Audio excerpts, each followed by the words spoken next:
नमस्कार दोस्तों, स्वागत करते हैं आपका भारत स्टोरी पर। मैं हूं आपका दोस्त विपिन।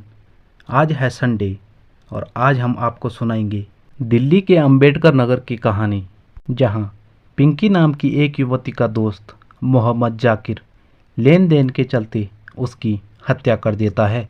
घटना है 8 सितंबर 2023 की।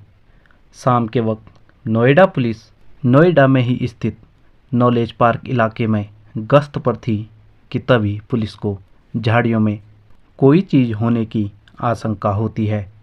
जब पुलिस उस चीज़ के पास पहुंचती है तो पुलिस हक्की बक्की रह जाती है।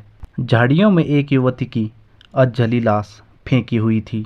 युवती के गले पर बहुत सारे जख्म हो रखे थे, साथ ही युवती का चेहरा भी बिगड़ा हुआ था। गले पर हुए जख्मों को देखकर पुलिस ने अंदाज़ा लगाया कि शायद युवती के गले पर किसी धारदार हथियार से हमला किया गया है। साथ ही हत्या हो जाने के बाद युवती के शव को भी तेजाब से जलाने की कोशिश की गई थी। फौरन यूपी पुलिस ने शव को अपने कब्जे में लिया और जांच में जुट गई। नोएडा पुलिस अभी भी लाश की शिनाख्त में जुटी थी कि तभी साउथ दिल्ली के अंबेडकर नगर इलाके में एक युवती के गुम होने की रिपोर्ट दर्ज की जाती है। यूपी पुलिस को जैसे ही इस बात की जानकारी होती है, यूपी पुलिस तुरंत दिल्ली पुलिस से संपर्क करती है और बताती है कि उन्हें नोएडा में एक युवती की अधजली लाश मिली हुई है। युवती की लाश को अंबेडकर नगर थाने में लाया जाता है और साथ ही गुमशुदगी दर्ज करने वालों को भी युवती की पहचान करने के लिए बुलाया जाता है। युवती के परिजन थाने में आकर युवती की पहचान पिंकी के नाम से करते हैं।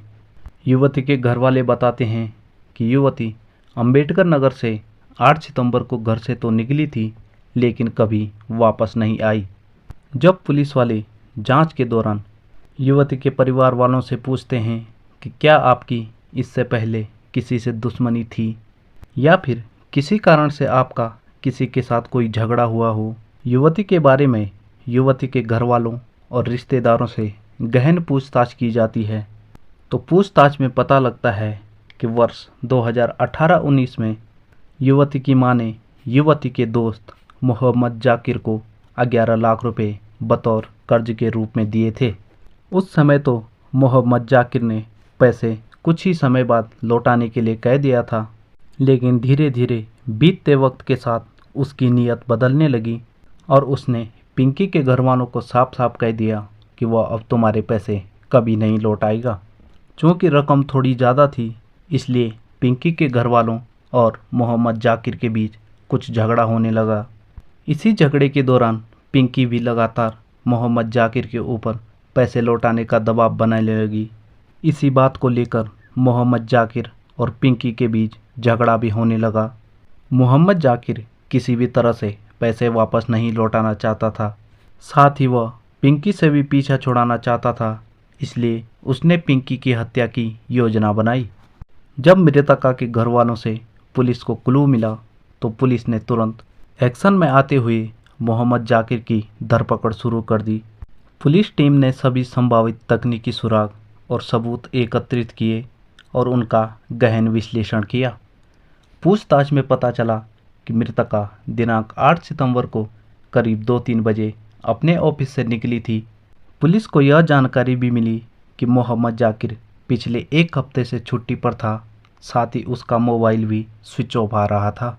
पुलिस ने मृतका के ऑफिस के सभी सीसीटीवी फुटेज को खंगाला। हत्यारे को पकड़ने के लिए मुखबिरों का जाल बिछाया गया। तभी एक दिन पुलिस को सूचना मिलती है कि आरोपी सुभाष विहार दिल्ली में छिपा हुआ है। सूचना मिलते ही पुलिस की टीम हरकत में आई और सुभाष विहार के 60 से अधिक ठिकानों पर लगातार 20 घंटे तक छापेमारी की गई। आखिर में पुलिस को सफलता मिलती है और हत्यारे को गिरफ्तार कर लेती है। पुलिस हत्यारे को थाने ले जाती है और उससे पूछताछ करती है। मोहम्मद जाकिर नाम का शख्स हत्या का जुर्म कबूल कर लेता है। साथ ही वह पिंकी की हत्या में प्रयुक्त एसिड की बोतल और एक लोहे के खंजर को पुलिस को सौंप देता है, जिसे पुलिस फॉरेंसिक जांच के लिए आगे भेज देती है।